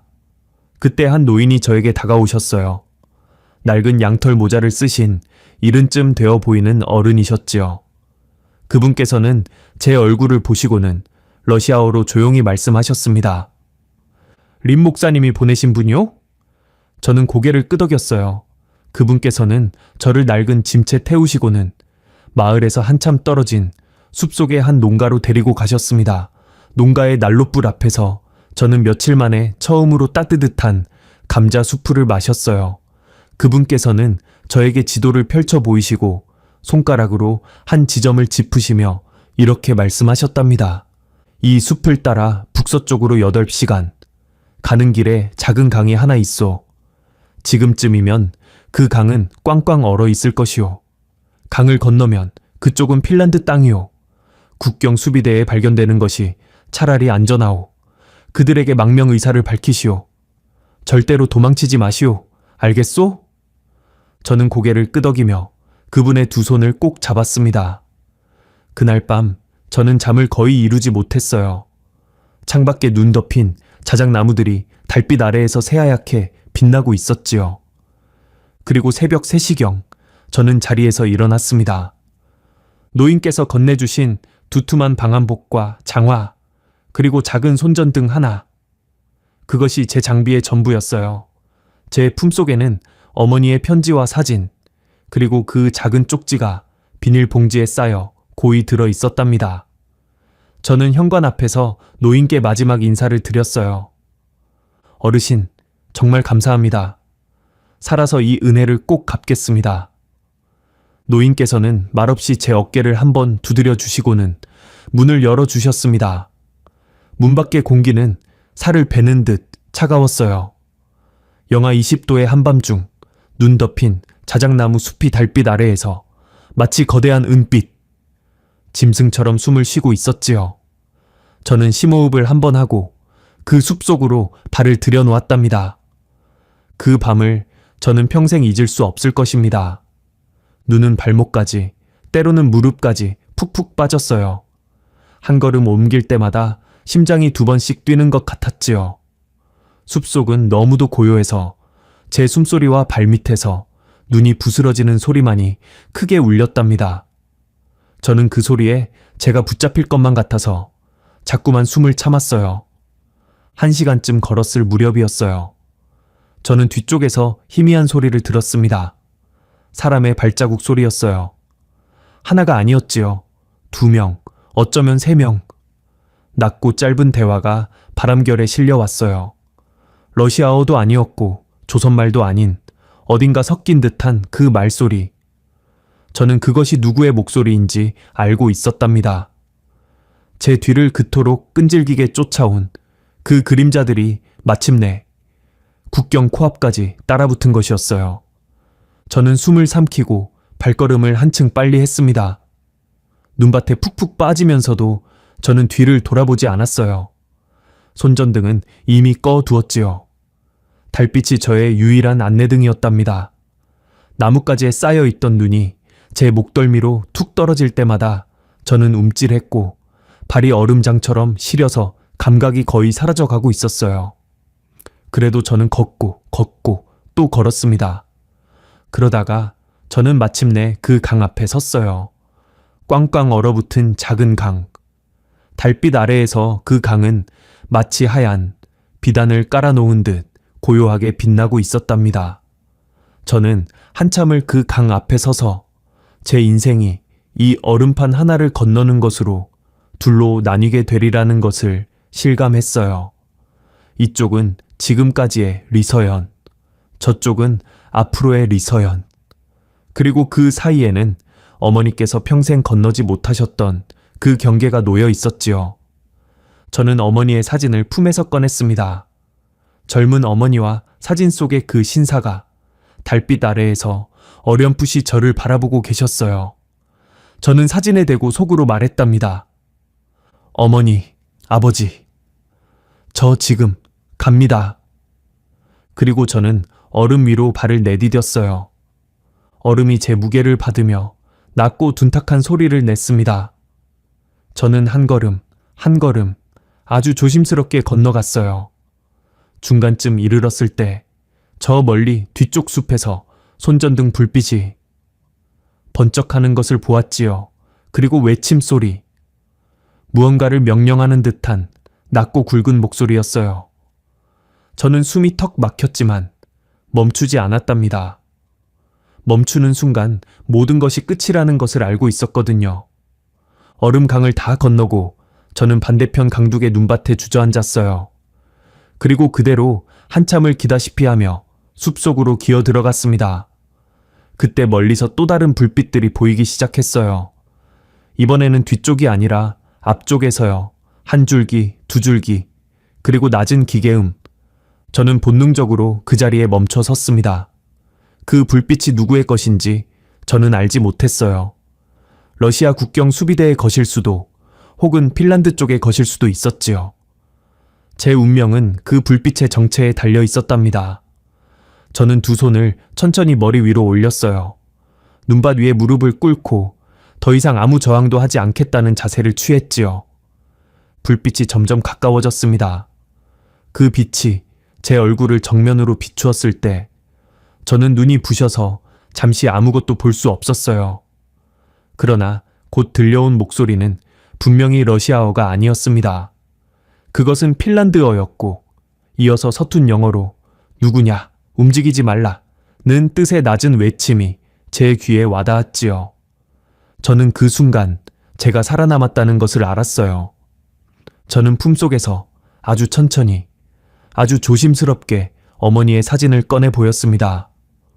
그리고 떨리는 입술로, 학교에서 배웠던 그 서툰 영어로 저는 평생 단 한 번 꺼내보는 말을 입 밖에 냈답니다. 대한민국 대사관. 국경 수비대의 한 젊은 병사가 제 앞에 무릎을 꿇고 저에게 담요 한 장을 덮어주었어요. 그의 얼굴은 따뜻했고 그의 눈빛에는 저를 해치려는 기색이 전혀 없었습니다. 저는 그 순간 제 뺨 위로 무언가가 뜨겁게 흘러내리는 것을 느꼈어요. 눈물이었지요. 영하 20도의 추위 속에서도 그 눈물만큼은 뜨거웠답니다. 저는 그제야 품에 꼭 쥐고 있던 어머니의 사진을 내려다보았어요. 사진 속의 어머니가 마치 저에게 수고했다고 말씀해 주시는 것만 같았지요. 저는 그 사진을 가슴에 꼭 끌어안고 처음으로 큰 소리로 울었습니다. 그것은 슬픔의 울음도 두려움의 울음도 아니었어요. 그것은 평생 처음으로 마음 놓고 울어보는 해방의 울음이었답니다. 그날 밤 저는 국경 수비대의 작은 초소로 옮겨졌어요. 젊은 병사 한 분이 저에게 따뜻한 차 한 잔을 건네주셨고 저는 두 손으로 그 찻잔을 감싸쥐고 한참을 떨었답니다. 얼마나 오래 떨었는지 찬물이 잔 바깥까지 튀어오를 정도였어요. 저는 서툰 영어로 제가 북녘 출신 유학생이며 대한민국으로의 망명을 청한다는 것을 몇 번이고 되풀이해서 말씀드렸습니다. 제 품속에서 어머니의 사진과 편지를 꺼내 보여드렸지요. 병사께서는 그 낡은 종이들을 보시고는 아무 말도 하지 않으신 채 어딘가로 조용히 무전을 넣으셨어요. 그날 이후의 일들을 저는 아직도 꿈결처럼 띄엄띄엄 기억할 뿐입니다. 핀란드 경찰의 조사, 작은 병원에서의 동상치료, 그리고 대한민국 대사관의 직원 한 분이 저를 찾아오신 날, 그분께서 제 손을 잡으시고는 한국말로 이제 괜찮습니다. 고생 많으셨습니다. 라고 말씀하시던 그 순간 저는 20회 가까이 단 한 번도 들어본 적 없는 부드러운 남녘 말씨를 처음으로 들었어요. 저는 그 말씨가 너무도 따뜻해서 그분의 손을 놓지 못한 채로 오래도록 울었답니다. 그리고 마침내 2026년 2월 말의 어느 아침이었어요. 저를 태운 비행기가 인천국제공항에 활주로에 바퀴를 내려놓았습니다. 작은 창문 너머로 저는 이 낯선 땅의 첫 풍경을 바라보았지요. 멀리 야트막한 산자락들이 옅은 안개 속에 잠겨 있었고 하늘은 아직 겨울빛을 벗지 못해 푸르스름했답니다. 저는 창에 이마를 댄 채로 속으로 조용히 한마디를 꺼냈어요. 어머니, 저 왔습니다. 공항 청사를 빠져나오자 검은 승합차 한 대가 저를 기다리고 있었어요. 차 안에는 국정원에서 나오셨다는 두 분이 앉아 계셨지요. 저에게 정중히 인사를 건네신 뒤 저를 서울 외곽의 어느 조용한 시설로 데리고 가셨답니다. 남녘분들이 합동신문 센터라고 부르는 곳이었어요. 그곳에서 저는 한동안 머물게 되었습니다. 매일 아침 조사관 동무 두 분이 작은 방으로 저를 찾아오셨지요. 한 분은 머리가 희끗하신 50대 중반의 남자 조사관이셨고 또 한 분은 저보다 대여섯 살쯤 많아 보이는 여자 조사관이셨어요. 두 분 다 말투가 차분하고 눈빛이 따뜻한 분들이셨답니다. 저는 그분들께 제 이야기를 처음부터 끝까지 풀어놓기 시작했어요.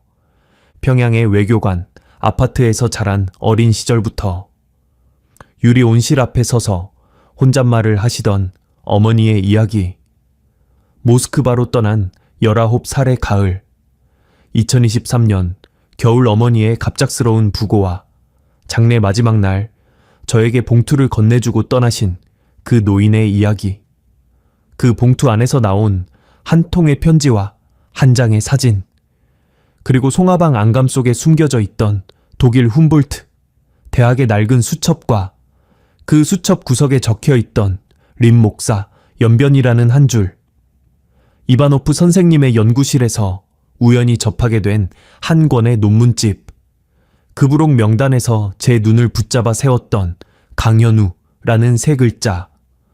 조사관 동무들은 제 이야기를 들으시는 동안 처음에는 아주 차분한 표정이셨어요. 그분들께서는 평소 수많은 탈북민들의 사연을 들으시는 분들이시니까요. 저처럼 고위 간부 집안의 자녀가 망명을 청한 경우도 과거에 몇 차례 있었을 것이었지요. 그래서 처음 2, 3일 동안은 저도 그분들도 비교적 담담하게 이야기를 주고받을 수 있었답니다. 그런데 셋째 날 오후였어요. 저는 그날 처음으로 품속 깊이 간직해 온 어머니의 편지와 사진, 그리고 훔볼트 대학의 낡은 수첩을 조사관 동무들 앞에 꺼내 놓았습니다. 조사의 흐름상 물증을 확인해야 할 때가 되었다고 판단했기 때문이었어요. 여자 조사관 동무께서 하얀 장갑을 끼시고 아주 조심스럽게 그 종이들을 받아 드셨지요. 편지를 한 장 한 장 읽어 내려가시던 그분의 표정이 중간쯤에 이르자 아주 미묘하게 달라지기 시작했어요. 그리고 사진을 보신 순간이었습니다. 여자 조사관 동무께서는 사진을 뒤집어 뒷면을 확인하시더니 옆에 앉아 계시던 나이 든 남자 조사관 동무께 아무 말 없이 사진을 건네셨어요. 남자 조사관 동무께서는 그 사진을 한참 들여다보시다가 안경을 벗으시고 두 눈을 꾹 감으셨지요. 그러고는 아주 낮은 목소리로 저에게 이렇게 물으셨습니다. 리서연 씨, 혹시 어머님께서 남기신 이 이름 현우라는 이가 어떤 분이셨는지 그때 논문에서 읽으신 대로 다시 한번 말씀해 주실 수 있겠습니까? 저는 천천히 또박또박 말씀드렸어요. 강현우, 1950년 당시 32살, 서울의 한 대학에서 정치학을 가르치던 교수, 초여름 광화문 인근 자택에서 마지막으로 목격된 이후 행방불명, 그리고 저의 어머니께서는 그분의 딸이셨을 가능성이 높다고 저는 생각합니다. 그 말씀을 끝낸 순간 남자 조사관 동무의 입술이 아주 살짝 떨리는 것을 저는 분명히 보았어요. 그분께서는 자리에서 일어나시며 저에게 정중히 양해를 구하셨습니다. 잠시만 기다려 주십시오, 리서연 씨. 두 분은 조용히 방을 나가셨어요. 저는 그 작은 방에 혼자 남겨져 탁자 위에 놓인 어머니의 편지와 사진을 하염없이 바라보았답니다. 문 밖에서 낮고 다급한 목소리가 들려왔지만 정확한 말씀은 알아들을 수 없었어요. 다만 한 대목만큼은 제 귀에 또렷이 들렸습니다. 누군가 전화기를 붙들고 아주 긴장된 목소리로 이렇게 말씀하시는 소리였지요. 국장님, 이 사연은 단순한 탈북이 아닙니다. 지금 즉시 보고 드려야 할 것 같습니다. 저는 그 한마디를 듣는 순간 제 어머니께서 평생 숨겨오신 진실이 얼마나 크고 무거운 것이었는지를 비로소 어렴풋이나마 알 수 있었습니다. 어머니께서는 돌아가시는 그 순간까지도 제 손에 감히 강현우라는 성함 세 글자를 온전히 적어주지 못하셨어요. 성을 감추시고 다만 현우씨라는 이름 두 글자만을 쪽지 한 장에 남기시고 떠나실 수밖에 없었던 것이었지요. 그 성씨 하나가 가진 무게가 남녘에서 그토록 특별한 것이었다는 사실을 저는 그때 처음 실감했답니다. 그날 밤 저는 잠을 거의 이루지 못했어요. 창밖에 이름 모를 나뭇가지에는 아직 잎도 싹도 돋지 않았지만 그 검은 가지 끝에서 어떤 기운이 꿈틀거리고 있는 것만 같았지요. 봄이 바로 그 너머에 서서 기다리고 있다는 예감이었을까요? 이튿날 아침부터 조사는 이전과는 다른 양상으로 흘러가기 시작했습니다. 조사관 동무들께서는 저에게 간단한 건강 검진과 함께 유전자 검사를 위한 작은 면봉 채취에 동의해 주시겠느냐고 조심스럽게 여쭈셨어요. 저는 망설임 없이 고개를 끄덕였답니다. 어머니의 진실을 확인받는 데에 제 몸뚱이 하나가 쓰일 수 있다면 저는 무엇이든 내어드릴 수 있었거든요. 면봉은 아주 짧은 시간 만에 제 입 안을 훑고 나갔습니다. 그 작은 막대 하나가 어떤 운명을 품고 어딘가로 실려갈지 저는 그저 상상만 할 뿐이었어요. 그 뒤로 며칠이 흘렀습니다. 저는 안가로 옮겨졌어요. 합동신문 센터보다 조금 더 집다운 느낌의 작지만 따뜻한 방이 하나 있는 곳이었지요. 창문 너머로는 작은 마당이 보였고 마당 한쪽에는 벚나무 한 그루가 서 있었답니다. 처음 이 안개 들어오던 날 저는 그 벚나무의 맨가지에 아직 꽃눈조차 도드라지지 않은 것을 보고 속으로 조용히 말을 건넸어요. 너도 나도 아직 조금만 더 기다리자. 안개서 저는 매일 조금씩 남녘의 글을 익히고 라디오 방송을 듣고 창밖에 그 벚나무가 하루하루 달라져 가는 것을 지켜보았습니다. 어떤 날은 조사관 동무들께서 찾아오셔서 자잘한 것들을 몇 가지 더 물으시기도 했지요. 그러나 가장 핵심이 되는 물음에 대한 대답은 그분들조차 아직 저에게 전해주시지 못하고 계셨답니다. 그러던 어느 날이었어요. 3월 말쯤이었을 겁니다.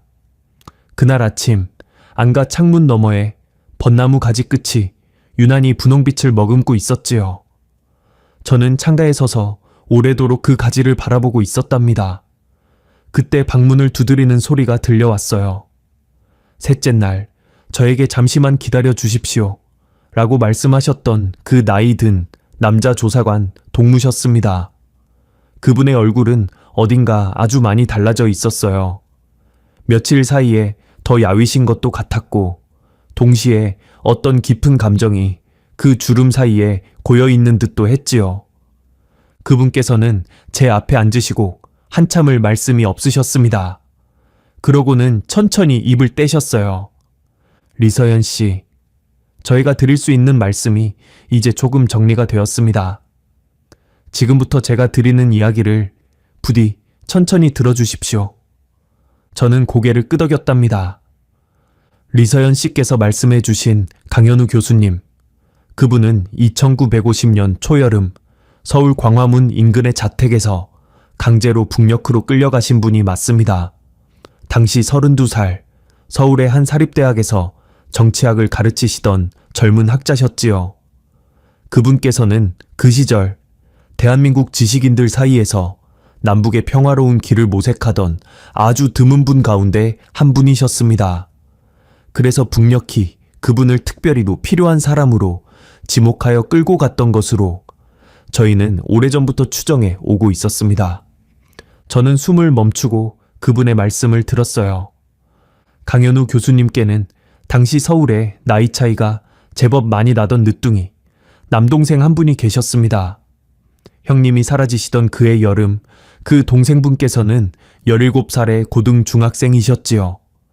그 어린 동생분께서는 형님이 끌려가신 그 여름 이후 평생을 형님의 생사를 찾으며 살아오셨답니다. 훗날 그분은 대한민국의 한 원로 학자이자 언론인으로 자리 잡으셨고 지금도 90을 훌쩍 넘으신 연세로 서울에 생존해 계십니다. 그분께서는 평생에 걸쳐 납북 지식인들의 생사 확인과 그 후손들의 소재 파악을 위해 수많은 노력을 기울여 오신 분입니다. 다만 강현우 교수님과 관련해서는 그 어떤 단서도 지금껏 손에 쥐어보신 적이 없었어요. 저는 두 손으로 입을 막았습니다. 리서연 씨께서 저희에게 건네주신 편지와 사진, 그리고 훔볼트 대학의 수첩, 그 수첩 속에 적힌 어머님의 진짜 성씨, 그리고 저희가 어제 확인한 유전자 검사 결과, 이 모든 조각들이 지금 한 방향을 정확하게 가리키고 있습니다. 리서연 씨께서는 강현우 교수님의 외손녀이십니다. 그리고 서울에 생존해 계신 그 동생분께서는 리서연 씨의 친할아버지의 친동생, 그러니까 리서연 씨의 작은 할아버지가 되시는 것입니다. 저는 그분 앞에서 주저앉듯 고개를 숙였어요. 눈물이 쏟아지는데 이상하게도 소리가 나오지 않았답니다. 평생을 속으로만 삼켜온 울음이 남녘땅의 이 작은 방에서 마침내 조용히 풀려나오고 있었지요. 조사관 동무께서는 제 어깨를 가만히 토닥이시며 이렇게 말씀하셨어요. 작은 할아버님께서는 지금 댁에서 리서연 씨의 이야기를 전해 들으시고 한참을 아무 말씀도 하지 못하시다가 이렇게 한마디만 하셨다고 합니다. 형님의 혈육이 살아 있었구나. 그 먼 길을 그 아이가 혼자서 여기까지 왔구나. 시간이 조금 더 지나고 리서연 씨의 건강이 완전히 회복되시면 저희가 그 만남을 주선해 드리려고 합니다. 다만 지금은 조금만 더 기다려 주시기를 부탁드립니다. 저는 고개를 끄덕이고 또 끄덕였답니다. 그 외에는 아무것도 할 수 없었어요. 그날 오후 조사관 동무께서 돌아가신 뒤 저는 창가로 다가가 한참을 서 있었습니다. 그리고 창밖에 그 벚나무를 올려다보았어요. 믿어지지 않으시겠지만 그날 오후 그 벚나무의 가지 끝에서 저는 분명히 보았습니다. 아주 작은 분홍빛 꽃봉고리 하나가 햇살 속에서 조심스럽게 고개를 내밀고 있는 것을요. 저는 그 꽃봉고리를 한참 동안 바라보며 속으로 어머니를 불렀답니다. 어머니, 보고 계세요. 외할아버지의 동생분께서 어머니를 기억하고 계신데요. 어머니의 이름이 드디어 남녘 땅에 닿았어요. 그 뒤로 며칠 사이에 벚꽃은 하루가 다르게 가지마다 터져 나오기 시작했어요. 제가 처음 이 안개 들어올 때는 아직 맹아지였던 그 나무가 지금은 창문 가득 분홍빛 구름처럼 피어 있답니다. 아침마다 저는 창문을 열고 그 향기를 한껏 들이마셔요. 이 봄의 공기가 제 어머니께서 평생 한 번도 마시지 못하신 남녘의 봄이라는 사실을 떠올리면 가슴이 먹먹해지곤 하지요. 그리고 바로 오늘 2026년 이 봄의 어느 저녁에 저는 마침내 이 편지를 쓰기 시작했습니다. 탈북 스토리 선생님, 저는 왜 이 긴 사연을 굳이 편지로 써서 방송국에 붙이게 되었을까요? 제 이야기는 책 한 권으로도 모자랄 만큼 길고 어쩌면 훗날 다른 사람들의 입을 통해 훨씬 더 자세히 전해질 수도 있을 거예요. 그런데도 제가 굳이 이 밤에 펜을 들어 편지를 쓰는 까닭은 단 한 분께 이 이야기가 전파를 타고 다 주기를 간절히 바라기 때문이랍니다. 그분은 다름 아닌 제 어머니예요. 어머니, 저는 알고 있어요. 어머니께서 라디오 주파수 너머에 어느 곳에서 지금 이 방송을 듣고 계신다는 것을. 어머니께서는 평생을 북녘의 깊은 밤마다 이불 속에서 작은 라디오 하나에 귀를 기울이며 남녘의 목소리를 몰래 들으셨지요. 그런 어머니께 이 방송국의 전파가 얼마나 소중한 동아줄이었는지 저는 이제 누구보다 잘 압니다. 그래서 저는 다른 어떤 매체도 아닌 바로 이 라디오 사연의 형식으로 어머니께 제 편지를 드리고 싶었어요. 살아생전 어머니께서 가장 애타게 귀를 기울이셨던 그 방송의 전파에 제 목소리가 실린다면 그 목소리가 어머니가 계시는 그 어디엔가 반드시 닿을 것이라고 믿고 있거든요. 어머니, 저는 이제 제 이름을 2번 받은 사람입니다. 한 번은 평양 중구역의 외교관 아파트에서 아버지라 불리던 그분의 자식으로, 또 한 번은 이곳 서울에서 강현우 할아버님의 외손녀로 2개의 이름, 2개의 진실. 그 2개가 모두 저라는 한 사람 안에 들어있다는 것을 이제 저는 부끄러움 없이 받아들일 수 있게 되었답니다. 어머니께서 어린 저에게 속삭이셨던 그 말씀. 세상에는 2개의 진실이 있단다. 마침내 저의 인생 안에서 자기 자리를 찾은 것이에요. 저는 며칠 내로 제 작은 할아버님이 되시는 그분을 뵈러 가게 될 거예요. 평생을 형님을 기다리며 살아오신 그분께 저는 어머니의 사진 한 장을 건네드릴 작정입니다. 그분께서 그 사진을 받아 드시는 순간을 저는 상상조차 할 수 없어요. 다만 그 순간에 그 방 어딘가에 어머니께서도 함께 계셔 주시기를 간절히 빌 뿐입니다. 그리고 제가 평양에서 아버지라 부르며 살았던 그분, 저를 20여 년 넘게 친자식처럼 기르시고 장례식장에서 마지막으로 저의 어깨에 손을 얹으셨던 그분께도 저는 이 자리를 빌려 마음속 인사를 드리고 싶어요. 제 혈관에 흐르는 피는 그분의 것이 아니었지만 제 유년의 따뜻함과 제가 사람을 사랑할 줄 알게 된 그 마음만큼은 분명히 그분에게서 온 것이었답니다. 그분의 지금 안부를 저는 알지 못해요. 다만 먼 곳에서나마 그분께 평안히 깃들기를 저는 매일 밤 기도할 뿐입니다. 이 사연이 유튜브를 통해 흘러나가는 밤, 누군가는 잠들기 전 자리에 누워 라디오를 켜고 계시겠지요. 누군가는 야간 근무 중에 사무실 한쪽에서 조용히 귀를 기울이실 것이고, 또 누군가는 먼 시골의 아랫목에 이불을 덮고 누워 이 이야기를 들으실 거예요.